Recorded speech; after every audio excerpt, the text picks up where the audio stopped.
Good Monday morning, everybody. Welcome. I am Angie Callen, your host of No More Mondays, the podcast where we believe you can have an amazing career or business and a thriving life on your terms. Every week, I get to talk to amazing people doing amazing things who are not only walking that walk, but have great resources to help you live and work more authentically. And I am busting at the seams with excitement today because my guest is somebody who I not only admire a ton, but I love to hang out with. And he's become one of my absolute favorite people on LinkedIn and probably off of LinkedIn in life. And if you've ever scrolled through his posts, you'll know exactly why. Liam Darmody is a personal branding and community building pro who has an almost magical way of being fully himself in LinkedIn and in his content. Genuine, human, funny. You can see the chili pepper next to his name, so that should give you a teaser. And he does it in a way that also helps him build his business and attract the right people. We all want to be authentic in real life and online, but there can be a fine line between being real, putting too much out there, or trying to posture. And Liam and I have bonded over our ability to somehow magically create that balance. And today we are digging into how you can do it too. From piles of laundry and those aforementioned chili peppers to being somebody people love to learn from, it's time for Liam and I to have some fun. Liam Darmody, welcome to No More Mondays. Yeah, what's up, Angie? Thank you for having me. That was the nicest introduction ever. It just makes me happy. Me too. I'm super pumped. Anytime I get to hang out with Liam is just a good time. Which is like almost daily. Is almost daily. We'll have complete side conversations about the most random things. And don't worry, we're not going to go. This episode won't entirely be about LinkedIn, but I'm sure that if I go and count, LinkedIn will be said at least 400 times. But I want to start there because it's how Liam and I first got connected. It's how each of us have built our business. It's a core part of our business development strategy.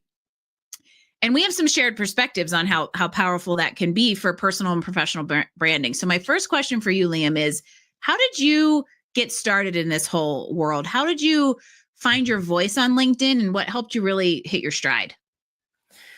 So the first time that I actually started creating content on LinkedIn was 2015. I went through a pretty rough year that year. I had spent 6 years at Living Social, riding that roller coaster up and then back down again. Found myself a little bit lost, didn't really know where I was going career-wise. I'd had a couple false starts at some companies that year. And I wrote an article about basically like humble pie. I was like, you can go 10 years out of college and you have all these great jobs and you have, you're flying high, you're feeling great. And then all of a sudden you get kind of kicked in the teeth, and that can happen to anybody. And it doesn't, necessarily mean that you're a bad person or that you've done anything wrong, but you are just going through the motions. And I probably wrote that article. This was before LinkedIn had a feed, right? Articles were like the only thing you could write. And so I wrote that article probably after one too many beers. And then I woke up the next morning and was like, I should delete that immediately. But I had a bunch of comments in my inbox from people that were like, that is so incredible. I can't believe that you wrote that. You wrote that so succinctly, and like you put yourself out there. I wish I could do that. And so that's the first time I kind of gapped into the fact that LinkedIn isn't really a place that people are used to seeing authenticity and vulnerability. So I didn't really do much with it from then. 4 years go by. I'd always kind of had my eye on LinkedIn, was paying attention to the platform. And then in 2019, I said, my daughter was born. I was on paternity leave. And I thought, you know what? I'm going to finally go from being the lurker to creating content on the platform. And I didn't have any type of ulterior motive. I really just wanted to talk about business and talk with other people and share my thoughts. And I wasn't really active on any other social platforms. And I liked this place. So that's what I started to do. And then 2 years after that, this was also peak COVID, right? So like I'm in a house with an infant, a toddler, and my wife, who I love dearly, but like I missed human interaction with other people. And along with almost a billion, or what has now become a billion people online who are feeling the exact same way at the time, and they all flocked to LinkedIn for relief. Exactly. There was like the LinkedIn and the Clubhouse contingent kind of working in parallel. And so I hosted a room on Clubhouse about LinkedIn, and then we all met on LinkedIn and hung out, and like, it was great. And then 2 years later, I had a chief marketing officer at a tech consultancy reach out to me and say that he wanted to hire me as an employer brand and talent marketing guy. And I was like, well, I'm flattered by that, but I don't have brand or marketing experience. I don't know where'd you find that, And he was like, oh, well, I've been following you on LinkedIn for 6 months and I have seen everything I need to see. With your sales ops background, I'm sure you could do the systems and the process and the outreach and the automation and the messaging fine. And then I see your LinkedIn content and I just want you to do that for us. So I took the job and it pivoted my career entirely. And that's sort of how I started to realize that LinkedIn is this magical place that can manifest serendipity. And I decided to start my own business helping people do that. And Liam's brand stand was born. That's right. Yay. What I think is so interesting about that is without any ulterior motives, you just genuinely went and put your authentic point of view and thoughts and opinions out there. And someone saw something in you that you didn't even see in yourself because of that. And isn't it so interesting how that can put you on a trajectory that you were probably really meant and intended to be on, but you needed that exterior influence and a catalyst to kind of put you onto it. Isn't that kind of amazing? It's incredible. I mean, I was very much at a point in my career where I was like I had been through 2 acquisitions, and we moved down to North Carolina from the DC area. So like, I didn't really have a local network here. And I thought to myself, like, what am I going to do now? Like, what's my next step? And I never would have thought that pivoting my career would have been a possibility because I didn't think I could do it without taking a big pay cut. I didn't think I could do it without starting from scratch. And, so that when that happened, I was like, wow, this is really powerful. And then starting my own business, just you find your passion and you start following it. I think, LinkedIn is always talking about how skills-based hiring is the way of the future. And I think this is a perfect example of that. We have skills and passion that don't necessarily align with the experience on our resume sometimes because the career path is winding. And so that's really sort of what drew me to the platform so much is it's just tremendous opportunity there. And what I'll translate there is I think it provided you an opportunity, again, without realizing it, to show versus tell, right? Resume is all about tell. Even if you're bullying in the accomplishments to quote unquote show, you're still telling versus, like I said at the beginning, kind of like walking this walk that helps somebody realize the value that you can bring to them and how unique that can be. Because I completely agree that non-traditional career paths are going to become increasingly more prevalent. Entrepreneurship increasingly more prevalent, which is why I absolutely love being in that space. And so I'm curious what you would say to somebody out there who feels vulnerable, let's say, becoming a little bit vocal on LinkedIn or let's say in any kind of, professional online community. And I talk to a lot of coaches who struggle with this because they feel like they're going to look stupid. They have all these assumptions in their head. Like, what do you say to somebody who wants to be taken seriously, wants to be genuine, but feels that vulnerability? So the first thing that's the most blunt is to stop caring so much about what other people think about you. Yes. And the reason that I say that is because I was chained by that insecurity for a really long time. And once I got over that, that's when I really started to see success and really started to feel more self-confidence. The best brands attract the right audience and detract the wrong audience with the same amount of effort, right? So if you're just being yourself and you're putting your content out there and you're talking about what lights you up, what you're good at, how you do it, who you do it for, the things that you find fascinating, and giving people a window into your soul a little bit, you can't really go wrong in that front. And I think that the challenge that most people have is that, like you said, they're worried about them looking stupid, or they're worried about somebody judging them and sort of scrolling past them because they're like, I have this opportunity for this career coach. I want to work with a career coach, but I don't like the way that they said that thing, so I'm not going to work with them. The truth is that in that scenario, your content probably did you a favor because you are letting people self-select whom they're going to trust with their coaching partnership. And if they don't like you, if you're being authentic and putting yourself out there and they don't really, that doesn't resonate with them, then they're not your ideal client. Yeah. And rather than getting on the phone and talking with them and figuring that out with an hour of your time, they're doing it for you. And that's fantastic. And so once you start to think about it with like a more open mind, saying, if I keep putting myself out there and I keep being authentic and I keep sharing who I am and how I do what I do and why I do what I do, people will be attracted to that who want to work with you. And that ends up being a better way to drive leads anyways. Yeah. So that's and it helps the whole funnel, right? Yeah. Your top of the funnel, your everything you're dumping in becomes already a little sorted. Yep. Or a little vetted or a little higher quality and a little tighter. And then what you're helping them do is move through the funnel and get to know you before you've ever directly put any time into that. And while that might seem a little bit cold, in a way it's not, because you're letting them see a little inside of you, and it creates some sort of intimacy that I always talk about KLT, that increases the know, like, and trust factor before you ever actually get on a sales call or a discovery call with them. And so now what you've created is an ecosystem of the right leads in the right place at the right time. And your conversions become much, much better. And the quality of the people coming in is who you want to work with. I'll tell you my experience about 2.5 years ago, because you and I kind of like passed in the, because I've been on LinkedIn. I think I am within the first 1 million users on LinkedIn. Wow, nice. But for some reason, LinkedIn doesn't think I joined until 2012, and I think it has something to do with premium, and we'll just leave it there. It irritates me just slightly because I looked at my user number and I think it's like it has an 8 at the beginning.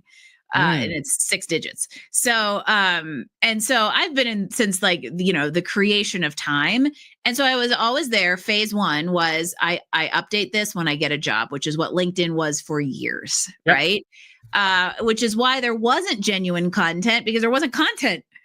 And then I came into the career coaching space and I'm like, well, I know LinkedIn is my jam. I basically got my first client because of a comment I posted on LinkedIn. Nice. And I was like, okay, this is where I want to be. And where you and I passed was that during the pandemic, I was so busy, I ignored it.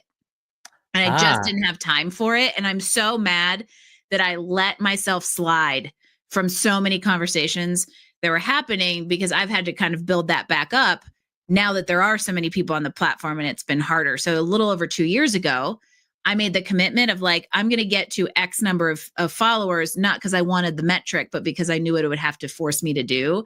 And that's when I started really kind of engaging with other people who are in there a lot. And it's weird. You guys might think we're weird, but Liam is just as much my friend as my neighbor. We've never met in person, but I know I can go to Liam and say, Liam, I need something. And in life or work, and you would be there. And that's what's been so cool about this, like showing up really authentically, is it has helped create an inner circle that's amazing. And as I continued to do that, I found my lead generation was exactly what we were talking about. I was getting more of the right type of clients, my ideal, my real ICP that we talk about, ideal client profile, I was starting to get just because I was being me. And for those of you that know me, fashionista who's like a runway model in New York is not going to jive with, short little big butted Angie who probably doesn't wash my hair enough and has a lot of granola attire, right? Like, oh my God, that's the best. It just weeds it out from the get-go. Yeah. I mean, that you said it perfectly, right? There's a million people out there that do what you do. There's millions and millions and millions of people that do what you do. There's only one person that does it the way you do it. And there's only one person that does it with your personality. And so if you're not putting your personality out there, you're immediately watering down your potential for opportunity, because you're not shining a light on what makes you unique. Yeah. And I think, most people who are in the service-based business or, in the coaching business are pretty charismatic folks with personalities that people like to have around for the most part, or at least they find them useful. And so it doesn't make sense to hide it, right? Yeah. Just like, well, it's like biting your nose to spite your face, right? What are you worried about? You're not leveraging your best asset. And exactly. And ultimately this comes down to, and I'm sure you've seen this with like newer business owners who have come to you for support, creating thought leadership on LinkedIn. they think they have to appeal to everyone because otherwise the gene pool is not large enough. But we know that if you try to be everything to everyone, you're going to be nothing to no one, which is where you just have to be comfortable knowing you'll hit where you want to hit and you won't hit where you're not going to hit. And there's likely very little fallout or blowback to happen there. It's just a pass by. Yep. Pass by. That's it. You don't even know it's happening. Yeah. Yeah. I think like my phrase for business and life is from Yates. There are no strangers here, only friends you haven't yet met. And I think that LinkedIn is a phenomenal online representation of good old relationship building, right? You walk into a room, you extend a handshake to somebody, you meet them, you learn a little bit about who they are. You have a good chat. If you have a good chat, you maybe have another chat that's a little bit more focused and specific. And you just let it ride from there, right? Stop trying to put a square peg in a round hole, and stop worrying about your content alienating you from opportunities that you don't even know exist yet. Find folks that you resonate with, that your stuff resonates with, and you'll be laying the foundation for a much better partnership. So that's really kind of my take on it. You said something I've told people before. I look at LinkedIn as a giant networking event. It just happens to be online and in person, or versus in person. If there's one thing this extreme extrovert loves to do, it's go work a room. I have a room of 1 billion people to work. Yeah. Right. It's amazing. Don't squander the asset. It's also way more efficient, right? If you think Yes. about in-person network, I mean, I am notoriously bad at in-person networking where I live. And a lot of it is because I view being away from my computer as an opportunity cost, because I can't scale myself as quickly in person as I can online. Yep. In the 2.5 hours that I go to a networking event and maybe have 5 or 10 conversations, 1 or 2 of them that actually happens to be fruitful, if that, I could have dropped 100 comments on people's posts who are in my ICP and then put my brand on their radar, right? That is a more useful purpose for me than the in-person thing. And you're just also, you're limited by too many things with in-person networking. I love in-person networking, don't get me wrong, right? Like I love to work a room too, but there's an opportunity cost associated with doing so, right? You're limited by the geography. You're limited by who's in the building. You're limited by the conversations that you can actually manage to have, right? There's people having conversations and you're like, well, maybe I should go to that person. They're not talking to anybody right now. Like you don't have any control over that situation. And if it's a crapshoot. It's a total crapshoot. Who is in the room is a crapshoot versus online, which yes, you lose a little of the energy. You can curate the room. Right. Yeah. Yeah. So I want to go back to something we mentioned earlier, which is the pass by. Because I'll say that to people who really like, they don't want to start creating content. They feel like they'll look stupid, especially to their peer set. And because coaches tend to be high energy, they're type A, often perfectionism. So like that whole cycle of, am I going to look dumb and people are going to make fun of me? Comes in. And what I usually tell them is people have their heads so far up there, you know what, that if you do say something stupid, they're not going to pay attention. And so what have you really got to lose? So in an effort to display that vulnerability can actually be a superpower, I'm curious if you've ever had a moment where you shared too much or something that you wish you hadn't shared. I don't think I've shared something that I wish I hadn't shared. I mean, those articles that I wrote in 2015 were definitely very raw and very vulnerable, and they felt super strange to have out there. I think it was also harder for me when I was a W-2 employee just starting out. Like I didn't really know what I was really doing on there and what they thought about it. But I share vulnerable stuff all the time, right? Like, I mean, I talk about my weight loss journey, which, you know, I have lost 39 pounds or 40 pounds in the last 1.5 years. And I've got still another 100 that I want to go. And a lot of people would feel really uncomfortable sharing posts about their progress of their weight loss, or, you know, even still like my posts were about how it's a lot more slow rolling than I would have liked. So it's not even like the full celebration of it all. It's like, this sucks and I'm still grinding, but I'm chipping away at it. Right. Which I think is a more important message to convey, because success doesn't happen overnight. But I've moved well beyond the point where I am embarrassed by very much, because I just am who I am. Right. Like Popeye is my favorite philosopher and that's what he says. And like, I don't see a reason to be bashful about it or to, hold it in, because you're just doing yourself a disservice. You never know what might happen if you put it out there. And you're doing a disservice to the people who are on the other end of needing to hear it. Totally. And there's multiple little pieces there I want to point out that even 10 years ago, when LinkedIn was not what it is now, there was a moment of, I'm going to say, panic keystrokes on a keyboard, boom, put something so raw and vulnerable out that I'm sure when you read it now, you're like a little cringy, right? Because I read stuff I wrote 5 years ago and I'm like, yeesh. Yeah. But it created the foundation for this whole catalyst that is what it is now. And I think what is so interesting of sharing something like Weight Loss Journey, I have been, I love that because it inspires somebody else who might be in the same place, but there's so many ties to professionalism there as well. Mm-hmm. Side note, the s'mores photo will forever be my favorite photo of you. Speaking of the weight loss journey. Yeah, and that one was my best performing post of the year somehow. I bet it. Because what I've found is that, and this is where I want to go, is how the personality of LinkedIn has changed, which I know has ruffled some feathers, but I think you and I are both reaping the rewards and maybe part of that personality change, because I'll tell people all the time, my best post of last year was my bruised legs, because I learning how to mountain bike and just on a river trip. And when you're hopping in and out of a rubber boat, you bruise the crap out of yourself. Plus, if you poke me hard, I'm going to have a 5-inch bruise. And so I posted my bruised legs, and it performed better than any piece of here's 10 resume tips or here's 10 ways to grow your business posts I could create. Yep. And I'm finding, and I would love for you to talk a little bit about this kind of authenticity piece that we have in common, seems to be trending because people really want to connect in that very clearly human way. Yeah, totally. I think we're witnessing the humanization of the professional workplace through LinkedIn. Everybody shows a little bit of their human side. People go to the office, people work with their colleagues, they talk about their family, they talk about what they did that weekend, they talk about running a marathon, they talk about all sorts of stuff, right? But somehow you think about LinkedIn and you're like, I can't put that out there, right? But if a future employer might see it.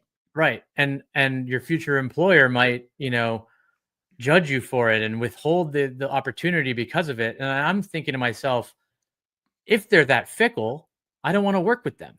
Bingo. Right? Like my personality is as much of an asset as my skills are, probably more so. And so if I want to maximize the opportunities that I have, I'm going to maximize my personality on the platform. Yeah. And I think that's what we're seeing as a shift. And, LinkedIn talks about value-based content. I think a lot of people misconstrue value-based content. Value-based content is not a top 10 list that funnels you into a course that you take for $197 so that, some guy can fill their pockets. Yeah. Value-based content is, what's your life experience? What's your journey? Mm-hmm. What are you going through at the moment? How did you get through it? How can you help other people who are struggling with the same issue get a different perspective on it? Like, that is value-based content. And self-discovery and self-reflection and self-growth, like all of those things are part of being human. And I think LinkedIn wants us to share the human experience through a professional lens.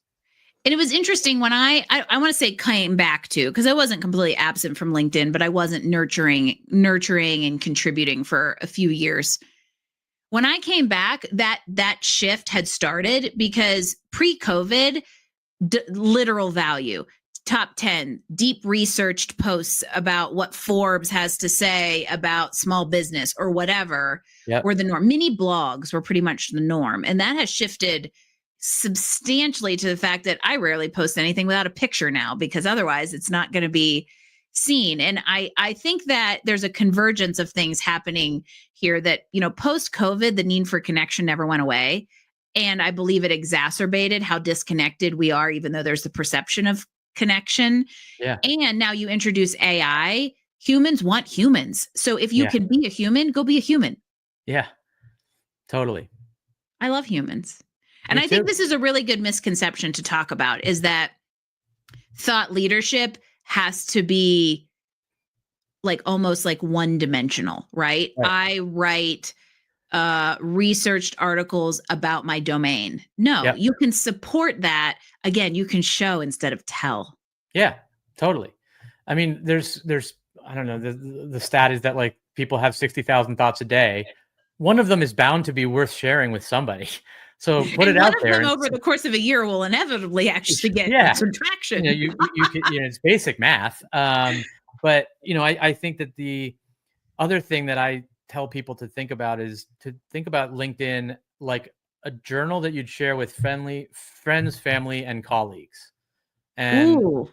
and that journal is where you put some of the things that your wins, some of the things you're struggling with, some of the things you're working through, some of the learnings that you have, things that regrets, like, but it's not over the professional boundary because you're keeping that audience in mind, and that way you shy away from anything that's too controversial necessarily. I mean, controversy can also be a good thing, and some people post that plenty, but by and large, right, LinkedIn rewards positivity and growth-based content, and I think there's no shortage of that, right? We have so many thoughts in our head about, am I doing this the right way? Am I doing this the wrong way? Like, just talking about it makes you more human.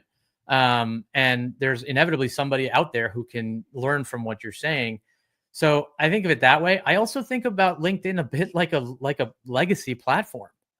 And I don't mean that in like Fortran COBOL. I mean that in like, you are essentially documenting your lived experience What you leave behind. Yeah. In business, right? Yeah. And that is a very personal thing. It's not just clean cut professional. Like, I want my kids to be able to look back at the content that I'm putting on this platform and be like, that was my dad building a business when I was 8 years old, right? Like, they can't grasp it right now, but they will be able to in the future. And so I view it that way as well. As I don't think it's a passing fad, right? Microsoft owns them. They're massive. Like, everybody needs jobs. They've got their tentacles everywhere. So like, I think it's highly likely that all the stuff I put out here will be still visible when my kids are older. I mean, it's been here for 20 years. It's the OG, by the way, y'all. It totally existed before Facebook. I don't consider it social media.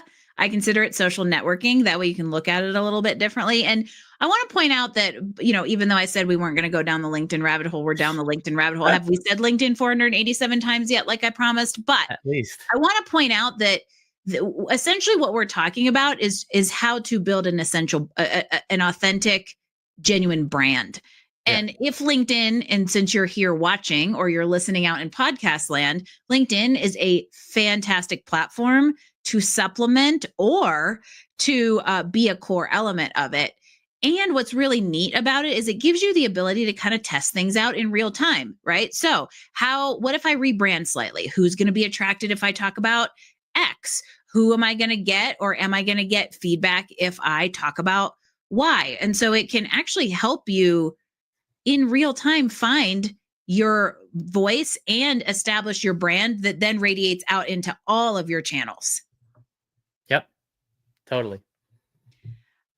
So I want to talk about 3 pillars, because this is a good point to bring it in. So if you want to use LinkedIn as maybe a platform to either test or refine or establish your voice to then radiate out, Liam has a little strategy.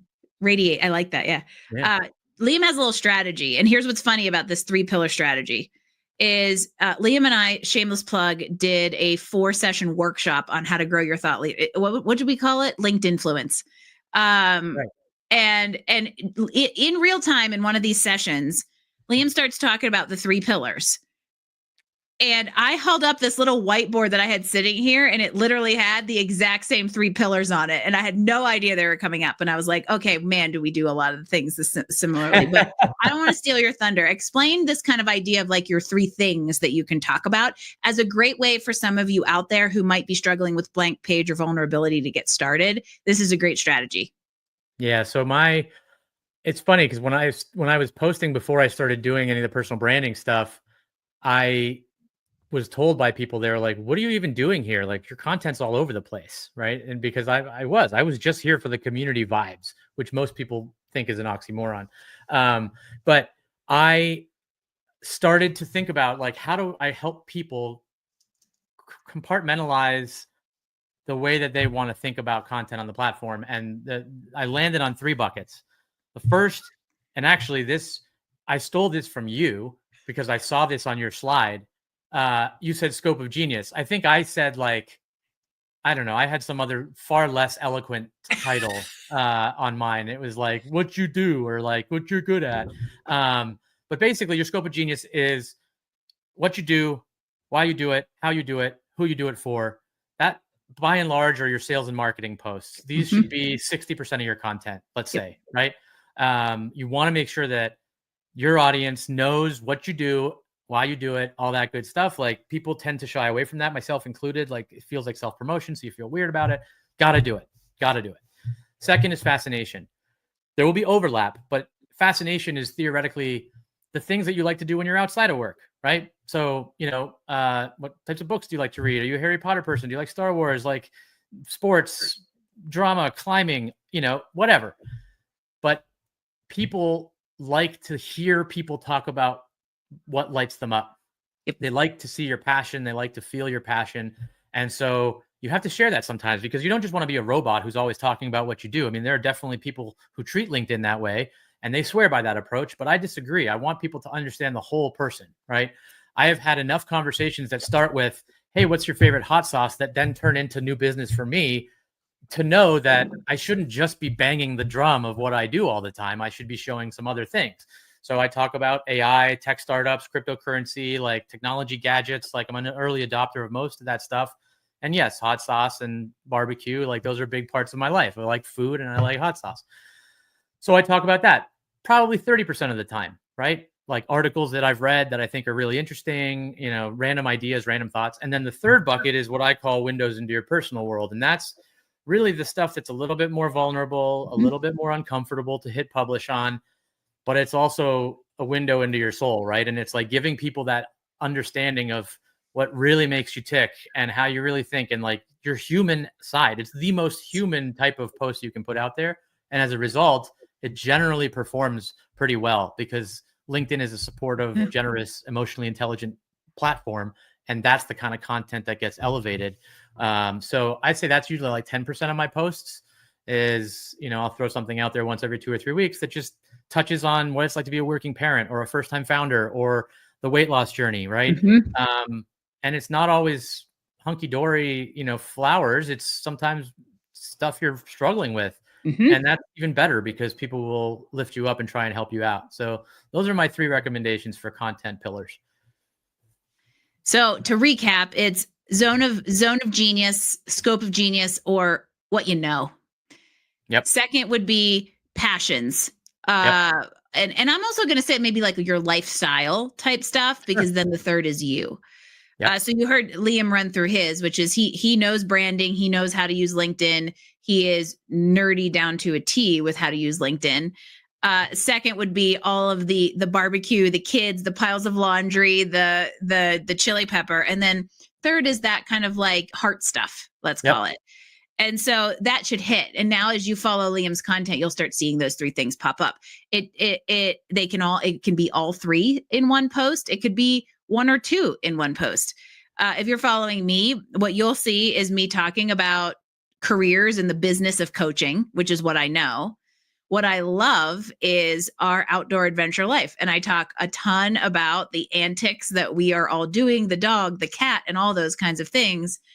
And the third for me is what I'm learning and why I'm doing all of those things and how integrated life and work have become because of it. Because that's really the thing I want to inspire people to do. So it just gives you a specific example of how our 2 frameworks look, and you'll start to see those themes as you kind of engage with us. But it's a really great way to help the blank page. And guess what? You have a little tool called ChatGPT that you can pump some of this stuff into and say, here's what I do, here's who I'm trying to talk to, and here's what I think my 3 areas of discussion are. Can you help me just get started?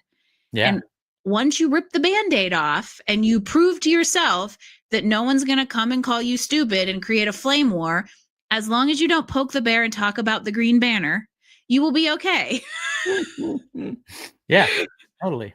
It makes total sense. And I think some people will also sometimes push back on the fascination component. And I love how you said what you know, what you love, and then who you are, right? Like those 3 kind of, that's another really good way to talk about it that I'll probably steal. That's okay. But Given. I talk to a lot of people who are like, well, the fascination piece, like, why would I post things that aren't related to what I do for a living? And that's because not everybody in your network is a client. Not everybody in your network will be a client. You have plenty of people in your network who just like you as a person and as a professional, and they want to lift you up and they want to support you. So you have to give them something to actually keep following, right? Because you never know. They could send a post that you wrote to somebody that they had a conversation with in their network about working with a coach and be like, oh, you know what? Per our conversation last week, this is one of my favorites, right? They don't say my favorites because your advice is so spot on every single time when they're not actually looking for a job or when they're not looking for the coaching services you provide. They say it because of your personality, right? You're their favorite because they like who you are. So if you don't put that out there, you are doing yourself a disservice and missing out on that chance for like people to talk about you when you're not in the room, which is exactly the sort of core point of personal branding. Yes, exactly. And personal branding, professional branding, however you want to look at it, is just branding without the word in front of it, right? And and you're missing a differentiator that actually it tells people how you do the work you do, because there's many people who can do the work you do. And the how is generally what makes people connect. It's the human part. So this is a perfect time to ask you a kind of a couple like bring it all together questions. What is something that, and I think that we might be hovering around it, which is why I'm bringing it up now. What is something that you think people misunderstand about the cost of, like, let's say safe branding or lack of branding, or maybe even worse, feeling like they have to stick to the norm? What are they missing out on? I mean, you're missing out on opportunities finding you that otherwise wouldn't, is my sort of point. Like, I had so many things happen to me since I just let go of the fear of being judged and what other people think, that would not have happened to me. I would not have been invited to LinkedIn's Creator Accelerator program if I hadn't started sharing my voice. I would not have gotten that career pivot that led to an acquisition that led me to have enough runway to start my own business if I hadn't started sharing things myself. I wouldn't have the self-confidence that I have now if I didn't just embrace who I was, come hell or high water, and just start putting it out there. Mm-hmm. And so I think especially for those of us who are self-employed or, entrepreneurs, your personality is one of your biggest assets, and you have to start treating it that way, and stop worrying about what other people will think about what you say. So that's what I would say. Was that what you were thinking? That's totally it. Well, I was thinking what you were thinking. I wanted your authentic, genuine response, Liam. But there's a couple words in there I want to bring out. The fear word is a huge component of this, and fear will hold you back more than anything else in life will, more than any failure ever will. And so you got to get over yourself. Just there you go. Direct to the point, get over yourself, rip the Band-Aid off, start doing the things. Yeah. I mean, yes, it's uncomfortable. Yes, it's, not something you're used to, but everything that is worth doing is usually uncomfortable, right? It's outside of your comfort zone. So you got to do it. And I know that's cliche, but it's true. Most cliches are cliches for a reason, and it's because most of them are true. I say that all the time. Growth doesn't happen in the comfort zone. Like, come on. So true. Yeah, totally. It just makes so much sense to just, and I can't even, like, liberating is the word that I use. It is liberating to be yourself. Yes. And just put it out there and trust that the right people will find you. And, like, yes, there's strategies that you can employ to increase the likelihood that will happen, right? I teach people how to use Sales Navigator to build a targeted audience, but you are you could do that till you're blue in the face. And if you're not putting yourself out there, you're connecting with people for no reason. They're not going to see it. They're not going to care. And so you have to do the whole package. Yeah. You hit the nail on the head with being anybody other than who you genuinely are is exhausting. And I don't want to say like to a point, but there is a line between the keeping that to a professional level and, like, bearing a certain level of stuff raw, and you keep it there. And that doesn't mean you're being disingenuous or inauthentic. Right. However, the minute you just let it go and you give up a little bit of that iron fist control and you say, I'm just going to put out my genuine thoughts on things. You will be amazed at what happens because authenticity is a magnet. Yeah. I mean, the picture of me dressed as a s'more has 750,000 impressions and 7,000 engagements. And one of them is in my brain forever. I could not have predicted that. And that was a post that I didn't spend hours writing. It was a post that I whipped up on the fly while I was trick-or-treating with my kids. Yep. And those are usually the best, the on the fly, 30,000th thought of your 60,000th a day that you decide to just throw out there is usually the thing that sticks. And now everybody who's listening is going back and looking for the Halloween of 2024 post. That is when it was, everybody. And now you can follow Liam's journey since then, which would be amazing. Probably not a whole lot of posts about s'mores on LinkedIn. So if you just search Liam Darmody and s'more, you'll probably find it. It's also just an amazing costume idea, by the way. But that was all Meg. I couldn't take any credit for that. Oh, really? It was Meg? I was definitely, you could imagine, I was like grumbling, like, this is so stupid. Why am I doing this? Blah, blah, blah, blah, blah. So of course I'm going to use it for LinkedIn content. Yeah, naturally. So speaking of how we find you, how does everybody follow along in your knowledge, your passions, and your life journey and wisdom? You've got classes, you've got consulting. How do we find all of it? Well, LinkedIn is definitely the best place to find all of it because that's where I have it hosted. I have a website, liamsbrandstand.com, but admittedly, it's not as good as my LinkedIn profile. So LinkedIn is the place to do it. There's only 3 Liam Darmodys on LinkedIn, and only one of them is in North America. That's me. Wait, there's 2 other Liam Darmodys in the world? There's another Liam Darmody who is from Australia, who I had beers with in 2013. I didn't tell you this story? Amazing. Yeah, I was in Sydney for work, and I found him and was like, let's get together for dinner. And then the other one's in Ireland, and he's never responded to any of my LinkedIn posts, which I don't care about. So it's fine. There you go. Yeah. So, and obviously Liam and I are connected, and you can hop up if you are watching or listening on LinkedIn, hop over to his profile, follow him. If you're listening out there in podcast land, we will include these in some notes, and you can track Liam down on LinkedIn. He's pretty easy to spot. But give us a quick nod to your Maven course that you've got. Yeah. So in January, I launched a group learning cohort course on maven.com, which is a platform founded by the former founder of Udemy. I love it. It has a really robust sort of structure for a syllabus and makes it a lot easier for me to facilitate learning.